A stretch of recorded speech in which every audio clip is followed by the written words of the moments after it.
Revenge with Karen. There is a specific kind of silence that exists inside a sensitive compartmented information facility, or SIF. It's a heavy, pressurized silence, the kind that smells like recycled air, ozone, and the quiet hum of servers that hold the potential to level cities. I've lived in that silence for 15 years. I know the rhythm of national defense better than I know the rhythm of my own heartbeat. You design the encryption schema for a $2 billion missile response protocol. You don't just write code, you write the architecture of survival. I'm not a soldier. I don't carry a rifle. My weapon is logic, and my battlefield is usually a whiteboard in a windowless room at the Pentagon. But 3 months ago, the battlefield shifted to a glass-walled corporate office in Northern Virginia, and the enemy wasn't a foreign state actor. It was a man named Clayton Marks, a suit with a freshly printed business card and a smile that didn't reach his eyes. I walked into the lobby of Helix Systems at 07:45 sharp. The building is one of those architectural flexes common in the defense sector. Too much glass, too much steel, designed to look transparent while hiding everything. Usually, the security guards, Miller and Davis, give me a nod. They know better than to ask for ID. I've seen me walk in with 3-star generals. But today, Miller wasn't at the desk. There was a new guy, young, looking nervous, tapping at a tablet. I approached the turnstiles. I pulled my badge from my purse, a hard plastic card with a magnetic strip that had granted me access to rooms that don't officially exist. I tapped it against the reader. Beep beep. Red light. I frowned, adjusting my grip. Maybe it was the magnet in my phone case. I tapped it again. Beep beep. Red light? Access denied flashed on the small OLED screen in polite, glowing letters. Ma'am, the new guard called out. He wasn't rude, just doing his job. If the badge isn't working, you'll need to sign in at the guest kiosk. I stopped. The air in the lobby felt suddenly thin. I looked at the badge in my hand. It wasn't just a piece of plastic. It was a symbol of 10 years of clearance work. To be relegated to the guest kiosk was an administrative glitch, surely. Maybe it was the first shot in a war I hadn't realized I was fighting. It's Diana Grant, I said, keeping my voice level. I'm the lead architect for the Sentinel protocol. My clearance is higher than the CEO's. Check the manual override list. The guard tapped his screen, his brow furrowing. I'm sorry, Miss Grant, I don't see you on the active employee roster. The system lists you as, let me see here, external vendor pending expiration. Pending expiration. Words hung in the air like smoke. By the way, before I get into how I dismantled this entire corporate structure, if you enjoy stories about competent people destroying incompetent management, hit subscribe and maybe leave a like. It keeps the team motivated to dig up these files. All right, back to the lobby. I didn't argue with the guard. Rule number 1 of engagement: never waste ammunition on a target that doesn't matter. The guard was a pawn. Player moving him was upstairs on the 40th floor. Fine, I said, I'll sign in. I walked over to the iPad mounted on a stand. It asked for my name, the person I was visiting, and most insultingly, my citizenship status. I typed Diana Grant. For the person I was visiting, I typed Clayton Marks. I printed the sticky paper badge that spat out of the machine. It was flimsy, thermal paper. I slapped it onto the lapel of my tailored blazer. It felt like a target. As I waited for the elevator, I let my mind run a diagnostic. Why now? The project was in phase 4. We were weeks away from the final Department of Defense review. The integration testing was 90% complete. The only variable that had changed in the last month was the leadership structure at Helix. The old VP of Strategic Accounts had retired to a golf course in Florida, and in his place came Clayton. Clayton, who had spent the last 5 years optimizing synergies at a mid-tier logistics firm. Clayton, who thought TCP/IP was a brand of craft beer. The elevator dinged. I stepped in, surrounded by junior analysts who were doom-scrolling on their phones. They didn't look up. In their world, I was just a middle-aged woman in a suit, probably HR or legal. Had no idea that the code running the security on their phones was based on a kernel I wrote in 2014. When I reached the 40th floor, the atmosphere was different. Usually, this floor hums with focused energy. Today, it felt performative. People were walking faster, talking louder, carrying stacks of paper that looked important but were likely blank. I walked straight to my office, the corner one with the view of the Potomac. Or rather, what used to be my office. Door was open. Inside, 2 facilities guys were moving a ficus tree into the corner. My desk, my mahogany desk where I had mapped out the logic gates for the missile interceptors, was gone. In its place was a sleek glass table with 4 chairs. A meeting pod. "Excuse me," I said. The guys stopped, looking guilty. "Where are my files? The hard drives that were in the safe?" Mr. Marks had them moved," one of them said, wiping sweat from his forehead, that he was repurposing the space for collaborative ideation. "Your stuff is in the annex." Cube 4B, the annex. That was code for the overflow area near the bathrooms. It was where they put the summer interns and the contractors they were about to fire. I felt a cold prickle of heat at the base of my neck. It wasn't anger. Anger is messy. Anger makes you sloppy. This was adrenaline. This was the system detecting a threat. Clayton wasn't just moving my desk, he was rewriting the narrative. He was physically removing me from the center of power before the final payout. I walked to the annex. It was a gray, windowless purgatory. There, in a cubicle meant for someone half my size, sat a cardboard box with my personal effects, a framed photo of my dog, a stress ball, and my award from the IEEE. My secure terminal, the one with direct lines to the Pentagon test servers, was disconnected and sitting on the floor. I sat in the cheap rolling chair. It squeaked. I took a deep breath, inhaling the scent of stale coffee and fear. Most people would have stormed into Clayton's office right then. They would have yelled. They would have threatened to sue. But I don't yell. I execute. I pulled out my personal laptop, air-gapped, encrypted with a key that exists only in my head, and opened a new file. I named it Log 0. If Clayton wanted to play a game of visibility, he was about to learn a very hard lesson about camouflage. The most dangerous things in the world aren't the ones standing in the spotlight, demanding attention. The most dangerous things are the ones you don't see until the impact counter hits 0. I opened my email on my phone since my terminal was dead. There was a message from Clayton, sent at 7:30 a.m. Subject: Transition and alignment, Diana, per our new operational directive, are streamlining the consultant interface. Please route all technical queries through my office for approval. We need to ensure a unified voice for the client. Thanks for being a team player. Unified voice, I whispered to the gray fabric of the cubicle wall. You mean your voice? I didn't reply. I just took a screenshot. Then I opened the calendar for the day. There was a strategic overview meeting at 10 o'clock a.m. I wasn't on the invite list.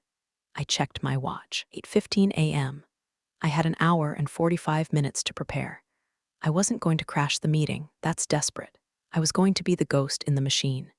I started typing, documenting every broken protocol, every security violation that moving my equipment had caused. Clayton thought he had demoted me. He didn't realize he had just given me a field position. And in the field, I never miss. The annex, as it turned out, was acoustically perfect for eavesdropping. The cheap partition walls were thin, and the ventilation ducts carried sound from the executive conference room down the hall with surprising clarity. I sat in Cube 4B, the squeaky chair still beneath me, and listened to the preliminary murmurs of the 10 o'clock a.m. meeting. I wasn't invited, but I didn't need a seat at the table to know the menu. Clayton Marks walked past the annex entrance at 9:55 a.m. I saw him through the gap in the partition. He was wearing a suit that cost more than my first car, and he walked with that specific strut of a man who has failed upward his entire life. He was talking to his assistant, a terrified-looking young woman named Sarah. "Did you scrub the headers on the slide deck?" Clayton asked. His voice was a rich baritone, wasted on buzzwords. "Yes, Mr. Marks," Sarah whispered. "I replaced the author, D. Grant metadata with the company logo, just like you asked." "Good. And the encryption logic summary?" "The one with all the math, I simplified it. Put it into bullet points." "Excellent. We don't want to confuse the stakeholders with the weeds. We need to sell the vision." I felt a muscle in my jaw jump. The weeds he referred to were the cryptographic proofs that ensured a hacker couldn't redirect a Tomahawk missile into a population center. He was simplifying national security into a PowerPoint slide. I waited until they entered the conference room. I opened the internal messaging app on my phone. My access was restricted, but not gone. I could still see the status of the shared documents. I watched in real time as the file Sentinel Protocol v4.5 final was modified. The last edited by tag switched from D. Grant to C. Marks. He wasn't just taking credit, he was erasing the audit trail. This was dangerous. If something went wrong, in defense code, something always goes wrong, the investigators would look at the metadata. If his name was on it, he was liable. But Clayton was too arrogant to understand the liability he was absorbing. He only saw the glory. I decided to take a walk. I needed to see this vision in action. I walked past the conference room. The walls were glass, but they had been frosted recently, another transparency measure that actually blocked the view. The door was slightly ajar. I paused, pretending to check a message on my phone. The key to the Sentinel system, Clayton was saying, his voice projecting for the room, is the synergistic overlay of the AI heuristics. I almost laughed. Synergistic overlay. I had written a polymorphic engine that adapted to intrusion attempts in nanoseconds. He made it sound like a marketing filter. Clayton, a voice interrupted.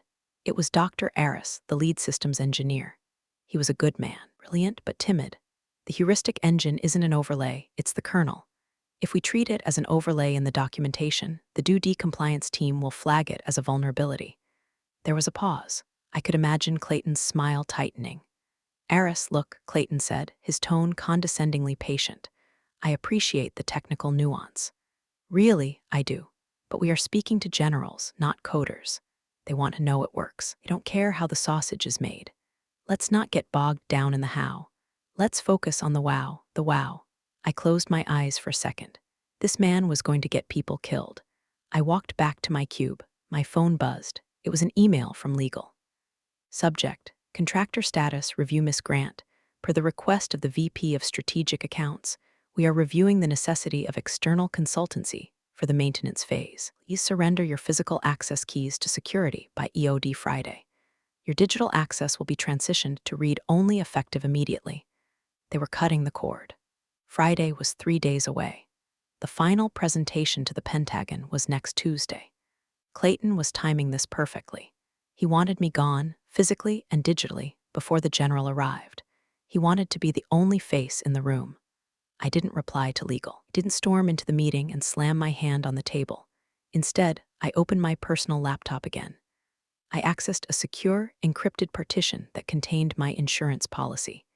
Years ago, when I was working Black Ops logistics, I learned a vital lesson. Never build a house you can't lock from the outside. The Sentinel protocol was my house. And while Clayton had the keys to the front door, he didn't know about the foundation inspection hatch. I began to type. I wasn't sabotaging the code, that would be treason. I was a patriot, not a vandal. Instead, I was activating a latent logging feature I had embedded deep within the compiler. Every keystroke, every file modification, every version change made by Clayton or his team would now be mirrored to a secure server in my control. If he wanted to own the code, he was going to own every single mistake he made with it. Around noon, Clayton emerged from the conference room, high on his own supply. He spotted me in the annex. For a second, he looked surprised, as if he expected me to have evaporated already. Then he put on that slick, shark-like smile. Diana, he called out, walking over. He leaned against the partition of my cubicle, invading my space. Just the person I wanted to see. We had a great session in there. Really moved the ball down the field. I heard, I said, not looking up from my screen. The wow factor. He chuckled, missing the sarcasm entirely. Exactly. Look, I know this transition to the annex is a bit abrupt, but we need to lean up. And honestly, with the project moving to maintenance, your heavy lifting is done. We can handle the day-to-day. The protocol isn't in maintenance, Clayton, I said, finally looking him in the eye. It's in pre-deployment validation. If you change the metadata headers, you break the checksums. The due servers will reject the update. Waved a hand dismissively. We'll fix it in post. That's just details. Listen, I need you to forward all your raw data files to Sarah. We're consolidating the archives, and legal mentioned something about your keys. Friday, I said. Right, Friday. Well, let's make sure everything is handed over by then. We want a clean break. No loose ends. No loose ends, I repeated. He tapped the top of my cubicle wall and walked away, whistling. Thought he had just fired a subordinate. He didn't realize he had just dismissed the only person who knew how to fly the plane he was currently piloting. I watched him go. Make sure you save the originals, Clayton, I murmured. I turned back to my screen. The mirroring script was active.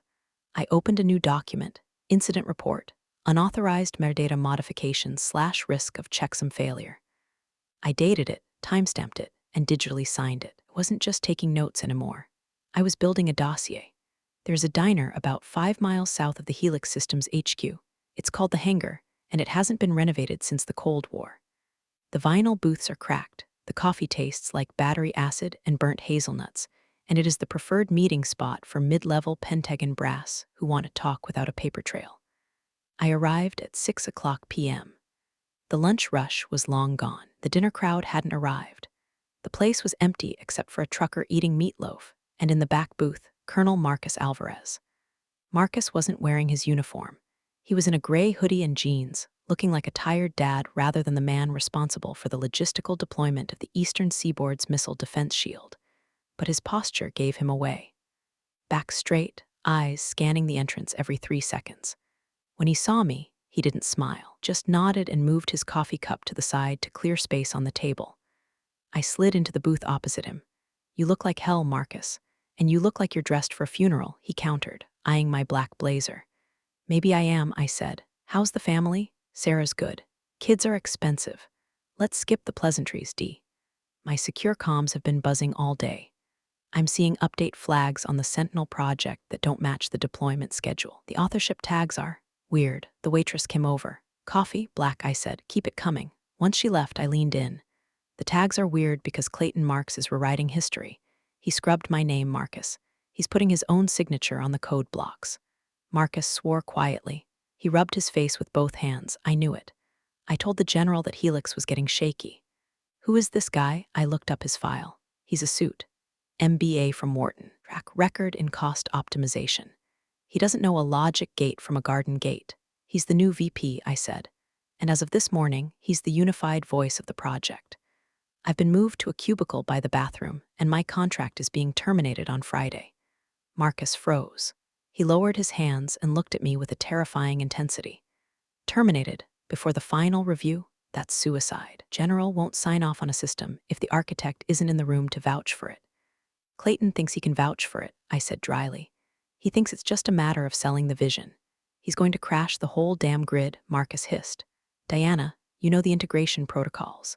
If he forces an update with broken checksums during the live demo next week, the system will lock down." I finished for him. "It will interpret the mismatch as a hostile injection. We'll brick the defense servers for 48 hours while it purges the cache. We'll be blind. And $2 billion goes down the drain, along with my career and the general's stars." Marcus looked ready to punch the table. I should call him now. I should have MP pulled this Clayton clown out of his office. "No," I said sharply. "Not yet." "Why the hell not?" "Because if you intervene now, Clayton spins it. He'll say I'm a disgruntled contractor poisoning the well. Say the military is overreaching into corporate governance. He has the board in his pocket right now. He's promising them higher margins by cutting expensive consultants. If you attack him, he becomes a martyr." I reached into my purse. I pulled out a small, ruggedized external hard drive. It was black, heavy, and unassuming. "What's this?" Marcus asked. "This," I said, sliding it across the sticky Formica table, "is the truth. Contains the source code as of 0700 this morning, signed with my private key. It also contains a log of every change Clayton has made since he took over. It has the original threat simulations, the failure scenarios he deleted because they looked too negative, and the emails where he instructed his team to bypass the safety checks." Marcus put his hand on the drive. He didn't pick it up immediately. He just covered it, protecting it. "Want me to hold this?" "I want you to keep it off the grid," I said. "Don't plug it into a 2D machine yet. Just have it ready when the time comes." "When is the time?" "Tuesday," I said, "the final presentation." Marcus looked at me, realizing the plan. A slow, grim smile touched his lips. "You're going to let him hang himself." "I'm going to hand him the rope," I corrected. "He's the one tying the knot." The waitress returned with the coffee. The pot was stained brown, glass chipped. It was the most honest thing I'd seen all day. I took a sip. It was terrible. It was perfect. "One more thing," Marcus said, slipping the drive into his hoodie pocket. "We're hearing chatter. The board is nervous. They know Clayton is a risk, but they like his numbers. If he pulls off this presentation, he's untouchable. He becomes the CEO within a year." "He won't pull it off," I said. "How can you be sure?" I looked out the window at the parking lot, where a single street lamp was flickering. "Because he thinks the Sentinel protocol is a product. He doesn't understand that it's a living system. He thinks he can bully the code like he bullies his assistants." I turned back to Marcus. "He doesn't know that I built a dependency into the core logic. It requires a manual handshake, a specific cryptographic key entered by the lead architect every 30 days. if that handshake doesn't happen. System lockout, Marcus whispered. Handshake is due on Tuesday, I said, at 14:00 hours, right in the middle of his presentation. Marcus laughed, a short, barking sound. You're cold, Diana, ice cold. I'm not cold, Marcus, I said, picking up the check. I'm just quality control. The next morning, I engaged in the futile ritual known as going to HR. In the corporate world, human resources is often described as a neutral arbiter. In reality, are the immune system of the company, designed to identify and isolate foreign bodies. And right now, I was the virus. I sat across from a woman named Tiffany. She was 20-something, with a smile that looked like it had been focus grouped. Her office was filled with inspirational posters. Teamwork makes the dream work, visualize success. So, Diana, Tiffany said, scanning the formal complaint I had just slid across her desk. You're alleging intellectual property theft and hostile work environment. I'm not alleging it, Tiffany. I'm documenting it. Clayton Marks has removed my name from the copyright headers of federal defense software. That's a felony under the Federal Acquisition Regulation. He has also instructed staff to ignore safety protocols. Tiffany sighed, the sound of someone dealing with a toddler who won't eat their peas. Diana, look. Clayton is very dynamic. His style is new. Sometimes, change can feel like hostility. But we have to look at the big picture. He's trying to create a cohesive brand narrative. Brand narrative? I repeated, my voice dropping an octave. We are building missile defense systems, not selling yoga pants. If the narrative is wrong, people die. Tiffany tapped her pen on the desk. See, this is the attitude I've been hearing about. Rigid, not a culture fit. Diana, your contract is ending. Maybe it's best to just let go. Finish the week, take your severance, and move on. Why burn bridges? I'm not burning bridges, I said, standing up. I'm reporting an arsonist. Tiffany didn't write anything down. She didn't open a file. She just smiled that plastic smile. I'll make a note of your concerns, Diana, but honestly, the board is very happy with Clayton's direction. I walked out. I had done my duty. I had filed the paperwork. The system had failed to correct itself. Now, it was free to use manual override. I went back to the annex. It was Thursday. 1 day left before my access was revoked. I had to move fast. I waited until lunch. The office cleared out around 12:30. Clayton always took a 2-hour lunch with potential investors, i.e., his buddies from the country club. The bullpen was quiet. I opened my laptop. I connected to the internal network. Because Clayton had insisted on streamlining access, he had merged the admin permissions.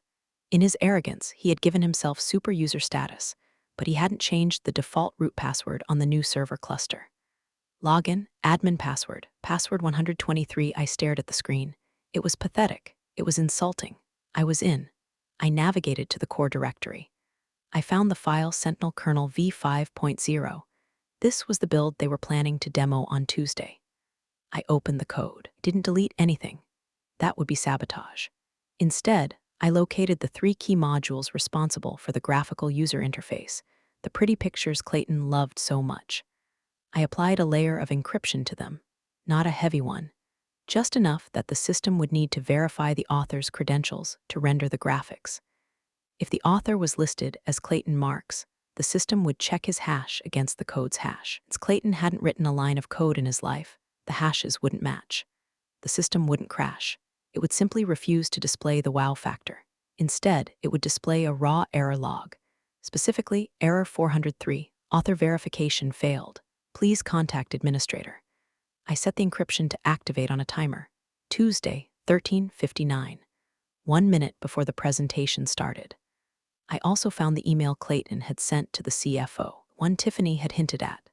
Subject, the grant issue, don't worry about her complaints. She's old guard, dinosaur, we need fresh blood. I'll have her out by Friday. Once she's gone, we can reallocate her budget line to the marketing push. Who needs a $200K architect for maintenance, right?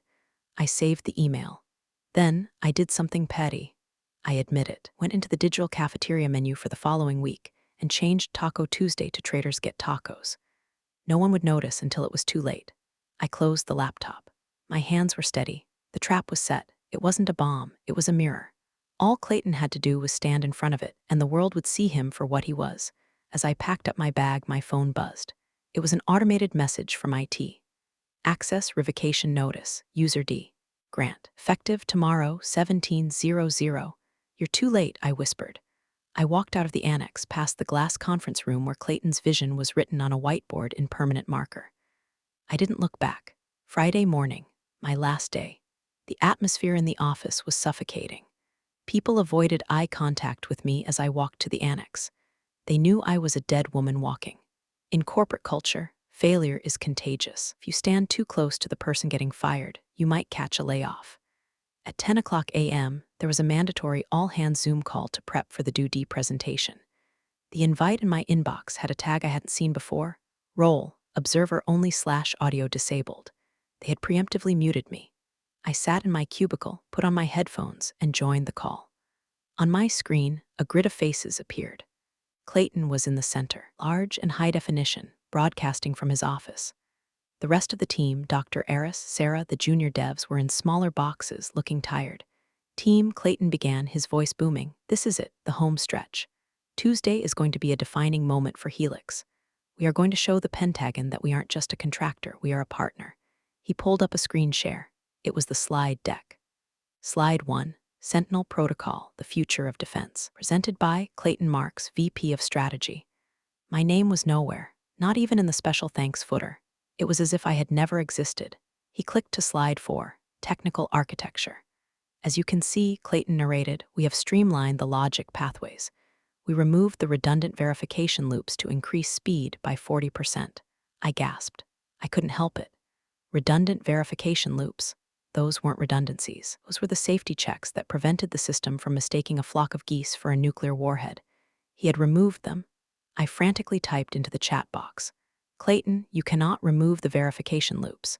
That violates the fail-safe compliance. The message appeared for a split second. Then, it vanished, deleted by the moderator. Clayton didn't even pause. I see some activity in the chat. Let's keep the channel clear for constructive feedback only. Don't want to get bogged down in negativity. He was gaslighting the entire engineering team. I looked at Dr. Eris's video feed. He looked pale, he knew, but he had a mortgage and 3 kids. He stayed silent. Now, Clayton continued regarding the live demo. We will be running the interceptor scenario. It's flashy, it's loud, the general will love it. I'll drive the simulation from my terminal. He was going to run a live simulation on a gutted system. It was madness. I tried to unmute myself. The icon remained gray. The host has disabled your microphone. I sat there, gripping the edge of my desk until my knuckles turned white. This was the ultimate power move. He wasn't just firing me, he was forcing me to watch him dismantle my life's work while gagging me. Any questions? Clayton asked. No? Great, let's break. Great work, everyone. Especially you, Sarah, on those slides. Really pops. The call ended. Screen went black. I took off my headphones. The silence in the annex was deafening. I felt a tear hot and sharp in the corner of my eye. I wiped it away angrily. No, I would not cry for this man. I spent the rest of the afternoon deleting my personal files. Not the project files, I left those intact, the poisoned chalice for Clayton to drink from. I cleared my browser history. I wiped my local cache. At 4:45 p.m., a security guard, Miller, one who usually nodded to me, appeared at my cubicle. He looked miserable. Miss Grant, he said, holding a cardboard box. Mr. Marks asked me to escort you out. He wants your badge and your laptop. I stood up. I buttoned my blazer. I picked up my purse and the small framed photo of my dog. It's okay, Miller, I said softly. You're just following orders. I handed him the badge. I handed him the laptop. He said, you're not allowed back on the premises, Miller added, looking at his shoes. Don't worry, I said. I won't need a badge for where I'm going. I walked out of the building. The sun was setting, casting long shadows across the glass facade of Helix Systems. I got into my car. I didn't go home. I drove to a parking lot overlooking the Potomac. I sat there for an hour, watching the river move, dark and inevitable. Clayton thought he had won. He thought he had erased me. He had made one critical error. He forgot who the audience was on Tuesday. He thought he was performing for a boardroom. He was actually performing for the only people on Earth who valued competence over charisma. And I had a front row seat. The weekend passed in a blur of nervous energy. I didn't sleep much. I spent my time reviewing the mirrored logs on my personal server, watching Clayton's digital footprints as he frantically prepared for Tuesday. He was editing slides at 2 o'clock a.m. He was sending emails to the catering company, obsessing over the type of sparkling water to be served. He was rearranging deck chairs on the Titanic. On Sunday night, my phone buzzed. It was an unknown number. "Hello, Miss Grant." The voice was whispered, shaky. It's Kevin, junior dev, from the back-end team." "Kevin," I said, my voice softening. "You shouldn't be calling me." "If Clayton finds out, I don't care," Kevin interrupted. I had to say it. "We all know. The whole team. We saw the commit logs before he scrubbed them. We know you wrote the kernel. We know he's taking credit." There was a silence on the line. I felt a lump in my throat. Validation, when you've been gaslit for weeks, feels like oxygen. "Thank you, Kevin. That means more than you know." "He's driving us crazy," Kevin continued, his voice picking up speed. "He's making us hard code the simulation results. Wants the demo to show a 100% intercept rate, even though the physics engine says it should be 85%. He's faking the data, Miss Grant. He's rigging the test." "I know, Kevin. What do we do?" Dr. Aris is too scared to speak up. "If this system goes live like this..." "Listen to me," I said, my voice shifting into command mode. "Do exactly what he says. Hard code the results. Let him have his 100% intercept rate. Fight him. But Kevin, trust me. Do you have a secure email?" "Yeah, Proton Mail. Text it to me. I'm going to send you a file. It's a sealed envelope. Don't open it. Just keep it on your desktop. If anyone asks, say it's a diagnostic tool I left behind. On Tuesday morning at 9 a.m., I want you to forward that file to General Sloan's adjutant." "Can you do that?" "General Sloan," Kevin squeaked. "Want me to email the Pentagon?" "It's just a file, Kevin. It's harmless, unless you're a liar. Then it's very dangerous." "Okay," he breathed. "Okay, I'll do it. For the record, you were the best boss I ever had. Keep your head down, Kevin." I hung up. The file I sent him wasn't code. It was a PDF. It was a timeline. A simple, chronological list of every decision Clayton had made that compromised national security, cross-referenced with the federal code it violated. By Monday, the atmosphere at Helix was apparently toxic. According to the mirrored emails, rumors were swirling. Someone in accounting had leaked that Clayton was already shopping for a new company car, a Porsche, on the company dime, anticipating his bonus. The engineering team was in revolt, silent but palpable. Clayton sent a company-wide email at 4 p.m. on Monday. "Team, tomorrow is our Super Bowl. I want everyone in their best dress." Smiles on. "Are selling the future. Let's make it happen." See, he signed it C, like he was James Bond's boss.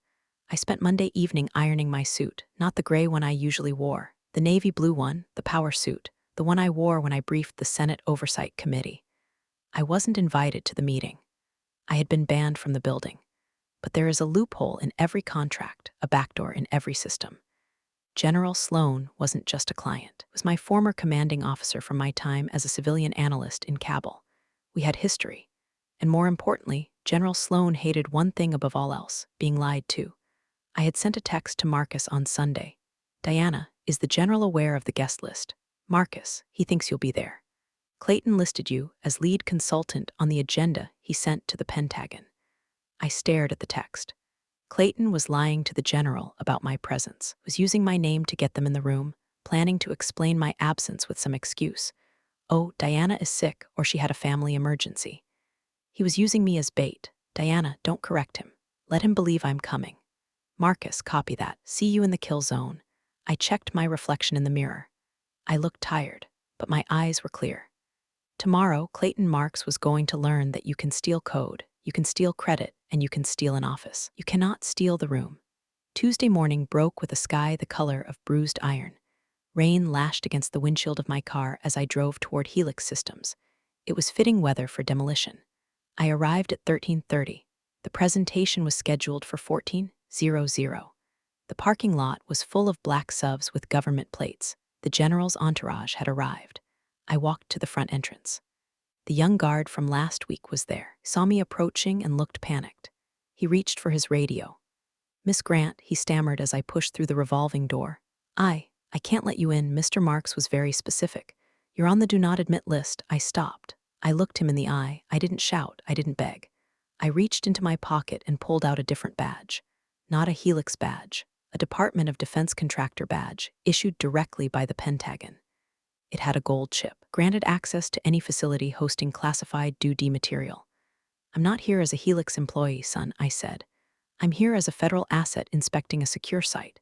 If you block me, you are obstructing a federal audit." "Do you want to explain that to the MPs outside?" The guard swallowed hard. He looked at the badge, then at the SUVs outside, then back at me. The color drained from his face. He lowered the radio. Go ahead, ma'am. I walked past him. Step 1 complete. I took the elevator to the 40th floor. The silence was absolute. The entire floor had been cleared for the VIPs. The hallway leading to the boardroom was lined with fresh flowers, lilies. They smelled like a funeral.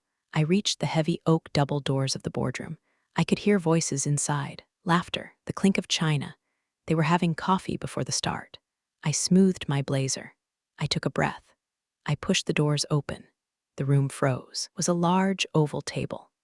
At the head sat General Sloan, looking like a granite statue in dress blues. Beside him was Marcus, who gave me a microscopic nod. On the other side were the Helix executives, the CFO, the CEO, and Clayton. Clayton was standing near the screen, holding a laser pointer. When he saw me, his smile faltered for a fraction of a second before reassembling into a mask of annoyed condescension.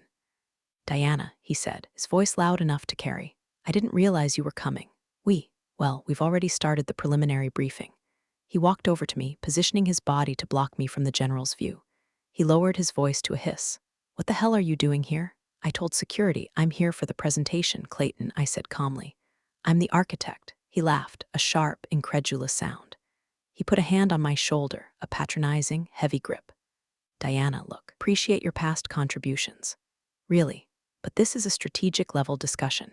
We need the A-team in here. Your support staff, and frankly, you're disrupting the flow. He turned to the room, smiling at the general. Apologies, General, miscommunication with our vendor. We like to run a tight ship. He turned back to me, his eyes cold and dead. Consultants wait outside, Diana. There's a chair in the hall. We'll call you if we need. Tech support. Room was silent. The CEO looked at his notepad. The CFO checked his watch. No one spoke. They were letting it happen. They were watching him kick me out of my own life. I felt the heat rise in my cheeks. The humiliation was physical, a blow to the gut. To be dismissed like an unruly child in front of the men I had served for a decade. I looked at Clayton. I looked at the door. Is that your final decision, Mr. Marks? I asked. It is, he said. Please, leave. I nodded slowly. I turned around. I walked toward the door. My heels clicked on the parquet floor, marking time. Click, click, click. I reached for the handle. I was 1 second away from walking out and letting the building burn down behind me. Hold on. The voice was gravel and thunder. It didn't come from Clayton. I stopped. My hand hovered over the brass latch. General Sloan stood up. The sound of his chair scraping back was like a gunshot. General Sloan didn't shout. Didn't have to. When a 3-star general speaks, the acoustics of the room rearrange themselves to accommodate him. Clayton, the general said, did I hear you correctly? Did you just refer to Miss Grant as support staff? Clayton blinked, his smile wavering. Well, yes, General. In the corporate hierarchy, she's an external contractor. We're streamlining I don't give a damn about your corporate hierarchy, Sloan interrupted, walking around the table, moved with the heavy, predatory grace of a tank. I care about the Sentinel protocol. And according to the briefing you sent me, Miss Grant is the lead architect. On paper, yes, Clayton stammered, sweat starting to bead on his forehead. But in practice, I've been overseeing the strategic vision. The code it's a commodity. Anyone can write code. The general stopped in front of Clayton. He looked down at him. A commodity? Sloan turned to me. Miss Grant, please, come back to the table. I turned. I walked back, standing next to the general. Clayton looked like he wanted to vomit. Miss Grant, Sloan said, his eyes never leaving Clayton. How long have we worked together? 12 years, General, I said, since Project Iron Dome. 12 years, Sloan repeated. He looked at the Helix CEO. This woman wrote the encryption that keeps the Chinese out of the Pentagon's servers. She wrote the logistical algorithms that supplied my troops in Kandahar. If she leaves this room, the United States government cancels this $2 billion contract before she hits the elevator button. Is that clear? The CEO turned pale. General, we didn't realize. Obviously, Sloan snapped. He turned back to Clayton. Now, Mr. Marks, you were about to show us a live simulation. The interceptor scenario? Yes, sir, Clayton said, his voice cracking. It's ready, good, run it. Clayton scrambled to his laptop. He plugged in the HDMI cable. The main screen flickered to life. The Helix logo spun. Okay, Clayton said, typing frantically. Initiating launch sequence. I checked my watch. 13:59. Clayton hit enter. The screen went black, then red text appeared. Critical error 403, author verification failed. Cryptographic handshake required.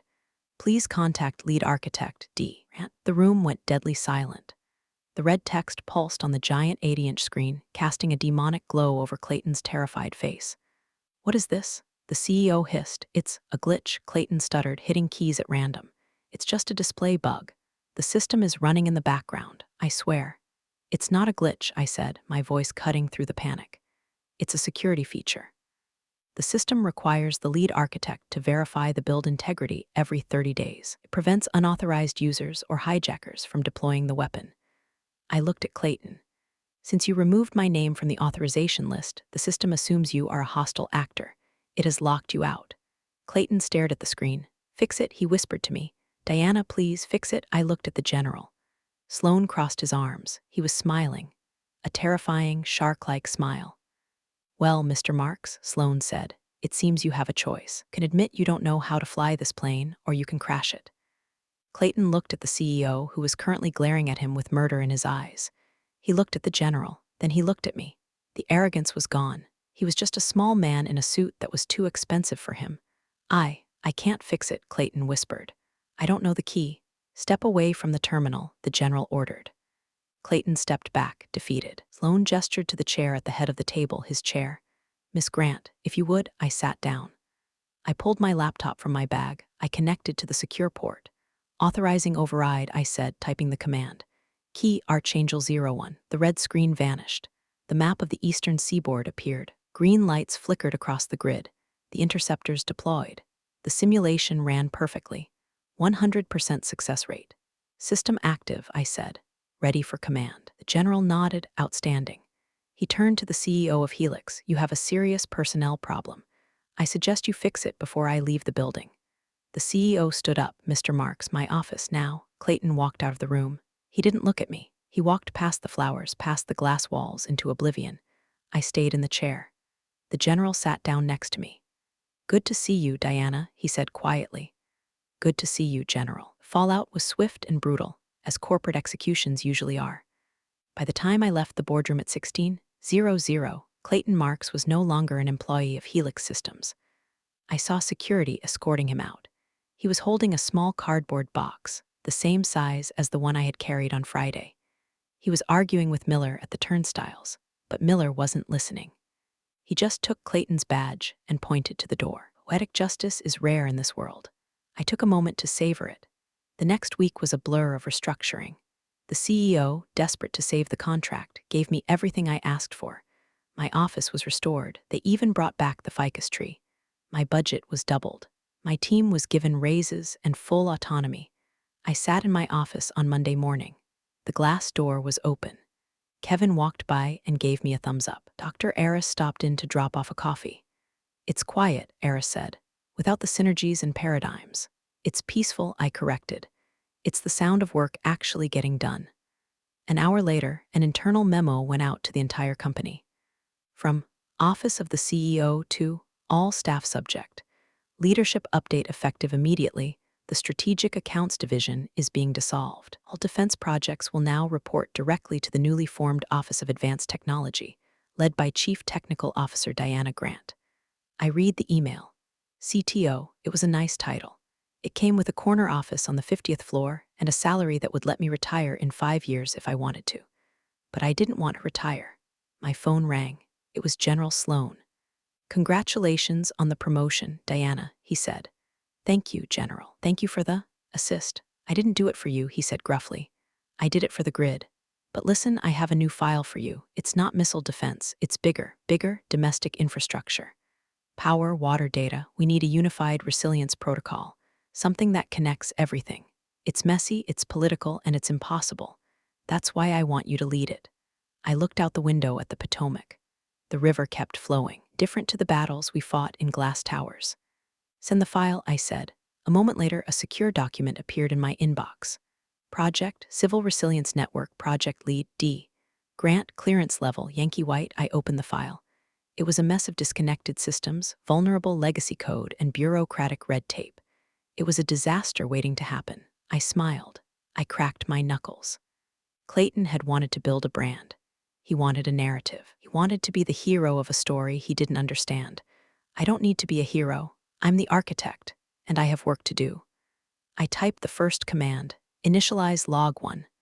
The cursor blinked, waiting for my input. I was back in command. And this time, I wasn't waiting outside for anyone. Life doesn't always hand out clean endings, but sometimes it gives you exactly what you need.